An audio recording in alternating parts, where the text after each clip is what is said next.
Assalamualaikum warahmatullahi wabarakatuh. Bertemu kita kembali dalam Tijarah musim kedua bersama saya, Syabana Hassan. Untuk episod kali ini, kita akan membincangkan satu topik yang berkait rapat dengan masyarakat, lagi-lagi di dalam situasi COVID-19 yang melanda negara, iaitu Ar-Rahnu versus pajak gadai konvensional. Ramai yang kehilangan pekerjaan, dipotong gaji, tiada pendapatan. Jadi Ar-Rahnu ataupun pajak gadai Islamik dilihat sebagai satu instrumen yang sangat penting untuk membantu masyarakat mendapatkan wang dalam tempoh yang singkat dan cepat. Namun, masih juga terdapat sebilangan masyarakat, khususnya golongan yang beragama Islam yang masih menggunakan khidmat pajak gadai konvensional ataupun pajak gadai yang berasaskan riba. Jadi persoalannya di sini, adakah masyarakat jelas dengan perbezaan di antara pajak gadai konvensional dan juga Ar-Rahnu? Sejauh manakah kefahaman mereka terhadap fungsi Ar-Rahnu sebagai instrumen kebajikan dalam kewangan Islam? Dan apakah antara isu utama yang menyebabkan pelanggan lebih memilih ataupun lebih cenderung kepada pajak gadai konvensional? Untuk bersama mengupas semua persoalan ini, kami menjemput ke studio Ustaz Muhammad Zamri Abdul Razak selaku Ketua Bahagian Syariah Bank Rakyat. Assalamualaikum Ustaz. Waalaikumsalam. Apa khabar, sihat? Alhamdulillah. Seperti yang kita maklum ya Ustaz, wabak COVID-19 ni telah melumpuhkan ekonomi negara ya. Jadi menggadaikan barangan emas adalah harus bagi memenuhi keperluan mereka yang dalam kesempitan wang. Ya. Jadi sejak operasi pajak gadai kembali dibuka ya, ramai yang berkunjung untuk selesaikan urusan mereka yang tertangguh. Tetapi sabutan pajak gadai konvensional dilihat lebih tinggi daripada Ar-Rahnu. Apakah yang menyebabkan mereka masih memilih ataupun selesa dengan pajak gadai konvensional? Adakah sebab kelemahan ke atas perkhidmatan Ar-Rahnu itu sendiri ataupun kesedaran ataupun awareness mengenai Ar-Rahnu ini masih belum mencukupi? Silakan Ustaz. Bismillahirrahmanirrahim. Assalamualaikum warahmatullahi wabarakatuh. Waalaikumsalam. Terima kasih Syabana, terima kasih TV Hijrah. Untuk menjawab persoalan ini, saya melihat pertama sekali dalam hal ini ialah berkenaan dengan kesedaran. Awareness di kalangan orang Islam ini masih lagi rendah.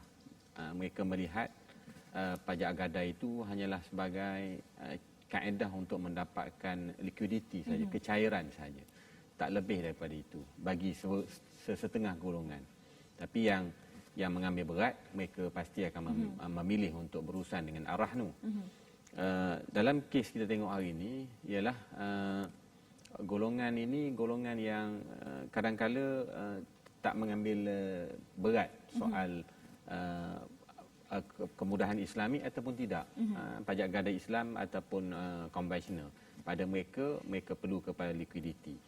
Jadi dalam kes ini kita program-program seperti ini, penjelasan seperti hari ini dan pihak Ar-Rahnu sendiri pun perlu meningkatkan lagi program kesedaran di kalangan masyarakat. Betul. Supaya mereka lebih prihatin dan juga sensitif dengan berurusan dengan pajak gadai ini.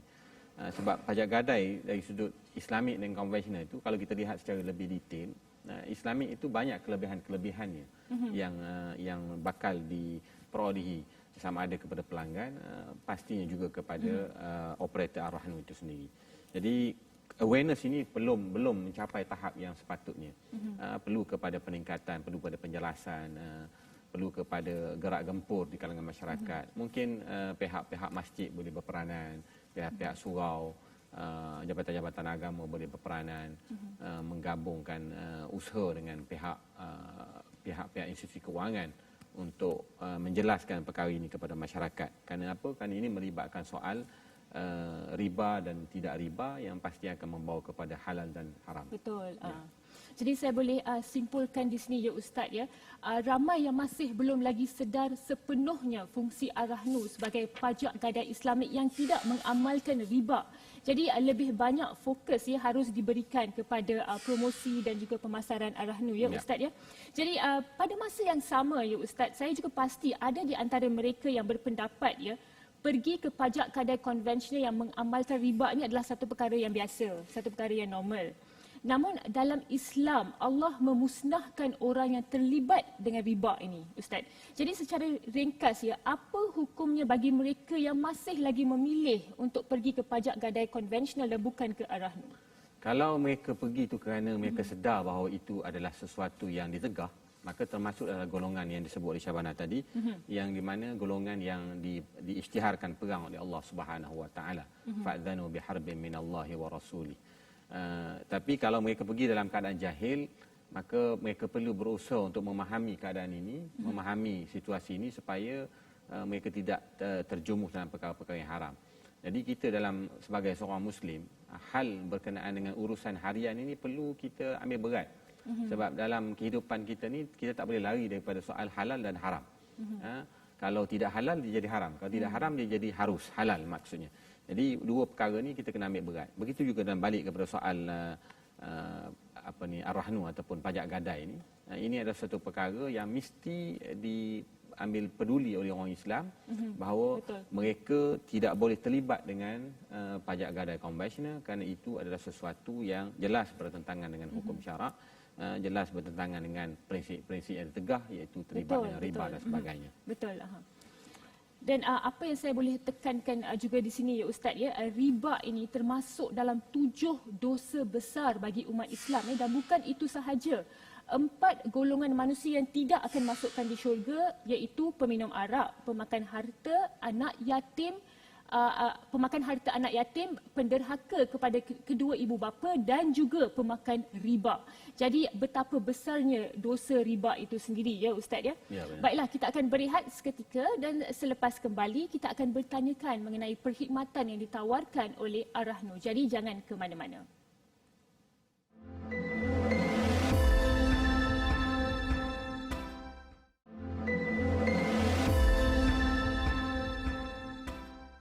Alhamdulillah, masih lagi bersama saya Syabana Hassan dalam Tijarah. Buat anda yang baru bersama kami, hari ini kami membincangkan topik Ar-Rahnu versus pajak gadai konvensional.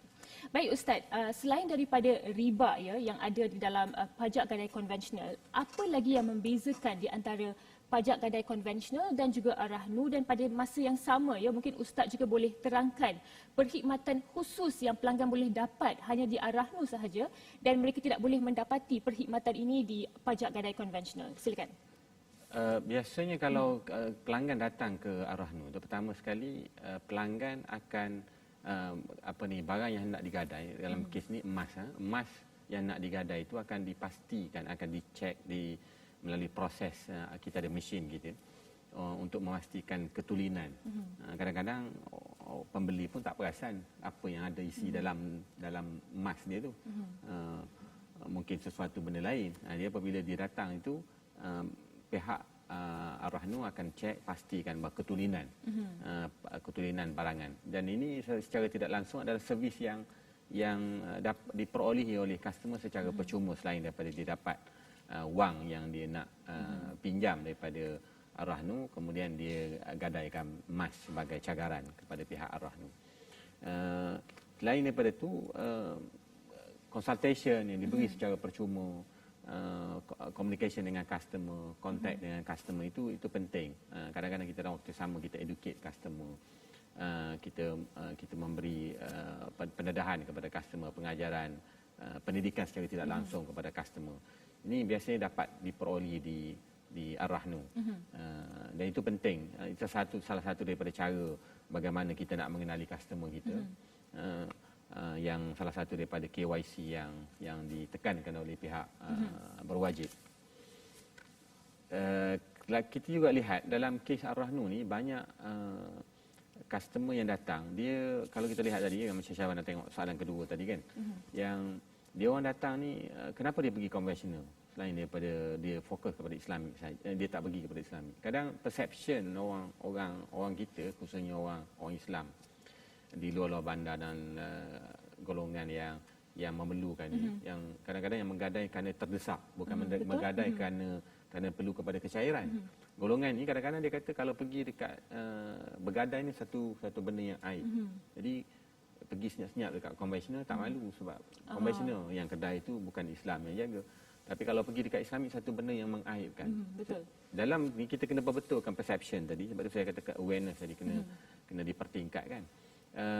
Dia perlu lihat bahawa dia bergadai itu bukan satu benda yang mengaibkan. Rasulullah SAW sendiri pun pernah bergadai sehingga kan baginda wafat pun dalam keadaan baju besi tergadai pada Yahudi.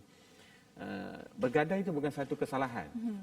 Kesalahan ialah apabila kita pergi kepada konvensional meninggalkan Islami. Itu satu kesalahan yang besar yang patut disedari oleh masyarakat awam. Kalau dari aspek upah simpanan pula Ustaz. Okay.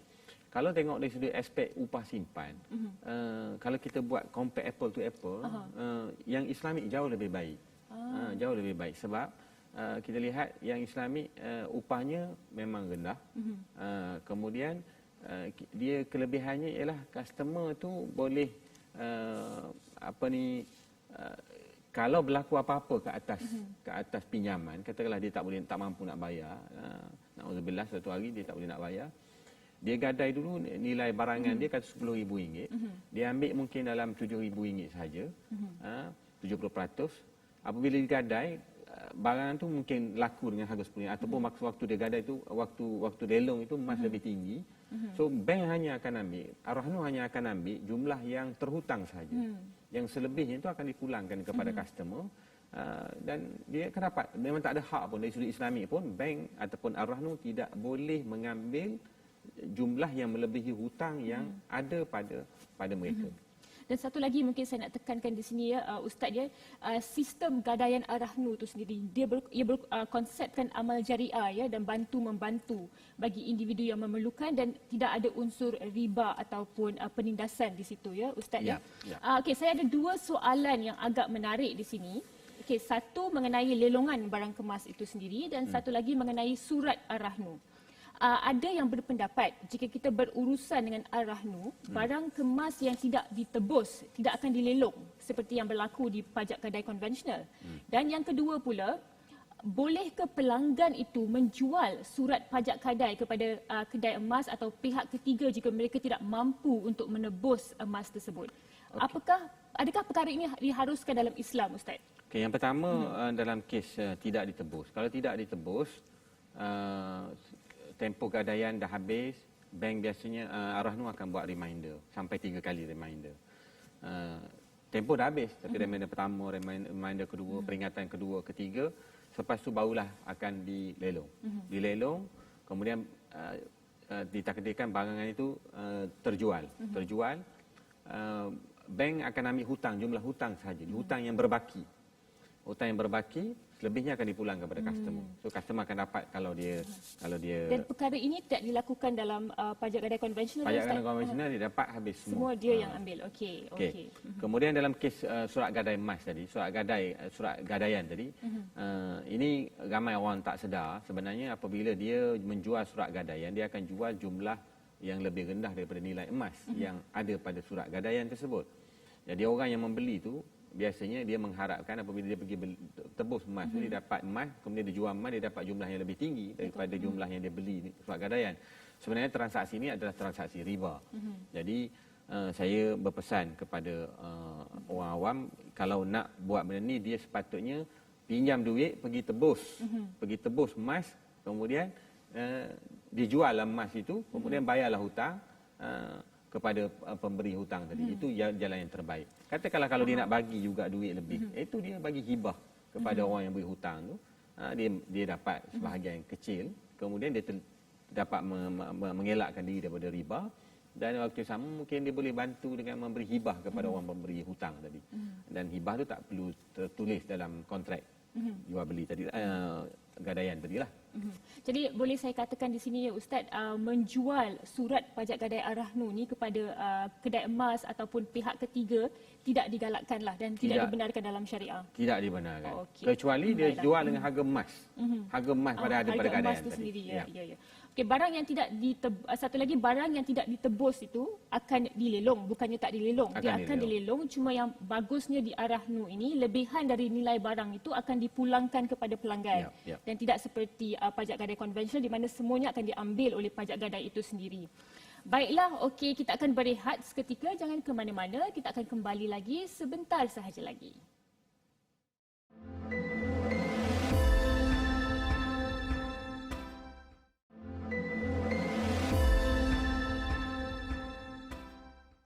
kembali dalam Tijarah dengan perbincangan Ar-Rahnu versus pajak gadai konvensional.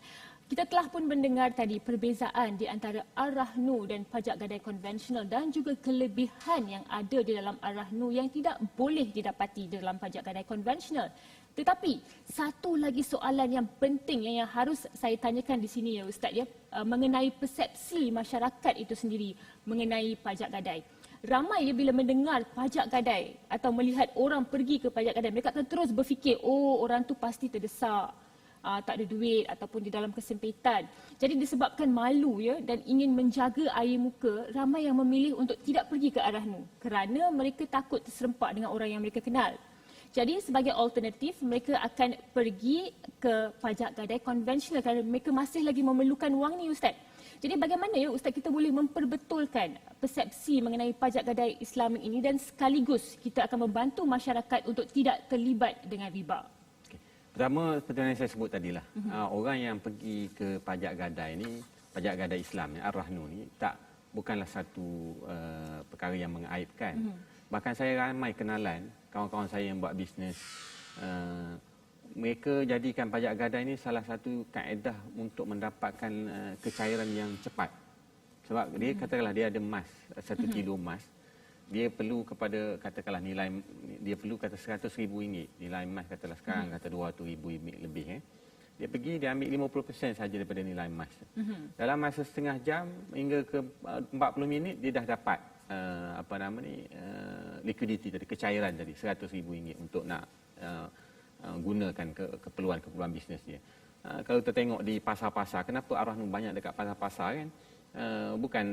Bukan untuk orang awam tu. Kalau target dekat pasar tu biasanya ialah untuk peniaga-peniaga dekat pasar, makcik-makcik dekat, kalau di Kota Baru, makcik-makcik dekat pasar Siti Khadijah itu, bila orang supply beras kat dia sampai, dia perlu kepada pembayaran. Waktu tu cash tak ada, dia pergi berlari sekejap dekat Ar-Rahnu, gadaikan gelang dia, dapatkan cash dan bayar. Sampai pembekal ikan masin, dia perlu bayar. Maknanya bukan satu benda yang mengaibkan. Aib tu itu perception kita, bukan perception sebenar. Bahkan kalau kita lihat yang kadang-kadang yang datang ni, kerana dia itu adalah cara dia menyimpan wang. Dia menyimpan dalam bentuk emas. Ada orang dia menyimpan dalam bentuk cash. Tapi ada orang ni dia tak disiplin menyimpan dengan cash. So dia menyimpan dalam bentuk barang kemas. So apabila dia perlu cairkan benda tu, pergilah kepada Ar-Rahnu. Jadi kalau nak kata orang yang pergi kepada Ar-Rahnu tu orang sengkit bahasa jalanan kan. Tak betul tu. Kadang-kadang orang yang nampak tak sengkit tu lebih sengkit daripada orang yang tak ada. Kalau tengok barang kemas banyak kan, itu bukannya bermakna dia tak ada duit. Dia ada duit tapi dalam bentuk yang berbentuk aset. Jadi orang macam ni dia apabila perlu dia pergi kepada pusat Ar-Rahnu. Jadi sebenarnya sentimen yang mengatakan bahawa malu, daif, lemah, hina pergi kepada Ar-Rahnu tu bukan, tak betul. Kadang saya kenalan saya ada sebahagian tu bukan calon-calon bisnes, kontraktor. Apabila perlu nak bayar gaji pekerja dia, dalam seminggu kena bayar, hari Jumaat dah kena bayar, so duit claim tak dapat lagi. Apa dia buat? Dia bawa jongkong emas dia pergi gadai, dapatkan cash. So itu perception yang tidak betul lah. Saya rasa kita harus menukarkan persepsi ni. Ustaz, masyarakat dia harus maklum bahawa bila seseorang tu pergi ke pajak gadai itu bukan satu perkara yang hina ataupun memalukan. Malah ia adalah sebahagian dari keperluan ya untuk meneruskan kehidupan. Dan ianya sudah pasti lebih baik daripada kita mencuri, meminjam ataupun kita meminta-minta dengan orang. Sekaligus ya, mereka yang melakukan cagaran ini boleh dikategorikan sebagai seorang yang bijak sebenarnya kerana mempunyai simpanan emas yang dapat membantu mereka dikala mereka memerlukan kecairan kewangan. Ia juga boleh dianggap sebagai simpanan dikala kecemasan, ya Ustaz, ya, betul ya. Okey, bagaimana ya Ustaz kita boleh memperluaskan lagi perkhidmatan Ar-Rahnu ini berbanding dengan pajak gadai konvensional, lebih-lebih lagi di musim pandemik ini secara ringkas Ustaz? Sekarang ni kalau kita tengok di cawangan-cawangan khususnya bank rakyat, kita buka seperti biasa, orang boleh datang. Bahkan saya nak sebut tadi yang nak kaitkan dengan yang segan, aib tadi, malu kan. Kalau pergi kepada cawangan-cawangan Ar-Rahnu kita dekat cawangan hatta bank-bank lain pun saya rasa, dia bukan duduk dekat kaunter kat depan, dia memang ada tempat khusus dia, kadang-kadang naik tingkat atas. Orang tak tahu pun orang tu datang bawa emas untuk bergadai. Dia ada private room dia ada tempat dia lah, bukan bercampur ramai-ramai. Taklah nampak macam macam queue dekat kita tengok kan baru ni kan pajak gadai konvensional tu duduk queue sampai corner-corner. Jadi itu tak timbul lah soal itu. Jadi balik kepada cerita tadi, kesedaran perlu dipertingkatkan, ditekankan. Dan kalau lihat hari ini penonton-penonton boleh pergi mana-mana cawangan bank rakyat, mana-mana cawangan yang bank-bank lain yang menawarkan Ar-Rahnu ni memang ada dan akan dibawa lah ke tempatnya yang sepatutnya untuk tak ada orang sedar pun orang tu pergi bergadai. Bahkan orang dalam bank pun tak sedar dia datang untuk bergadai. Terlalu privacy lah kita jaga benda tu. Jadi ini adalah satu perkara yang perlu diwar-warkan supaya orang tak rasa segan. Tak rasa segan untuk datang berurusan dengan pajak gadai ataupun Ar-Rahnu. Ar-Rahnu lah. Satu lagi yang mungkin saya boleh tekankan juga di sini, ya Ustaz, melalui Ar-Rahnu tu juga individu boleh memperolehi kewangan yang lebih efektif ya dari segi kos tanpa perlu meminjam daripada saluran yang mahal ya seperti Along, Ceti ataupun syarikat peminjam wang ya Ustaz ya. Betul. Baiklah, terima kasih Ustaz kerana sudi bersama kami hari ini. Kita telah pun sampai ke penghujung rancangan ya. Apa yang saya boleh simpulkan di sini ya, berdasarkan perbincangan kita hari ini, sama-samalah ya kita kalau boleh menjauhkan diri dari pajak gadai konvensional untuk kita mengelakkan riba. Pada masa yang sama, Ar-Rahnu yang bebas dari unsur riba juga mempunyai banyak faedah ya, seperti upah simpan yang dikenakan adalah jauh lebih rendah dan terkawal. Terma dan syarat juga dimaklumkan dengan jelas dalam surat pajak gadai Ar-Rahnu serta barang yang dipajak akan dijaga dengan penuh amanah oleh pihak Ar-Rahnu itu sendiri. Bukan itu sahaja ya, semakin lama servis Ar-Rahnu makin dikenali, makin mendapat perhatian dari golongan yang bukan Islam juga kerana unsurnya yang tidak menindas seperti pajak gadai konvensional. Dan satu lagi perkara yang ingin saya tekankan di sini, kalau boleh ya bagi semua umat Islam di luar sana, kita cubalah sedaya upaya untuk mengelakkan penggunaan riba di dalam hidup kita ni, kerana riba akan membawa kepada hidup yang tidak diberkati sehingga diri ini akan merasa sangat miskin dan fakir ya, walaupun kita mempunyai wang yang banyak. Nabi SAW bersabda ya, riba mempunyai 73 pintu. Riba yang paling ringan dosanya sama seperti seorang lelaki yang berzina dengan ibunya. Jadi sama-samalah kita renungkan di sini ya. Sampai di sini sahaja. Terima kasih buat semua yang menonton. Bertemu lagi insya-Allah di minggu hadapan. Sekian, Assalamualaikum warahmatullahi wabarakatuh.